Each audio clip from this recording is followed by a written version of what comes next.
এই যে ওরা বলে এই মাতারিরা বলে ইয়াতে খায়, রেডিসনে খায়। এই যে আমরা এটা খাই, আমরা গ্রামের মানুষ তো।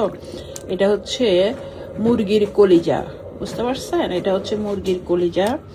এই যে আমার বান্ধবী এখন রান্না করবে। আর এটা হচ্ছে এটা এটা একটা চাইনিজ ভেজিটেবলের মতো, বাট এটা বাংলাদেশে বলে, এটার বলে দুলদুল। এটার কি বলে বান্ধবী বলো? জিঙ্গা। এটারে জিঙ্গা বলে কেউ, কইডা বলে কেউ, আর দুন্দুল বলে কেউ, হোয়াট এভার। সো এই যে আমরা খাই মুরগির পাখনা, এই যে মুরগির পাখনা।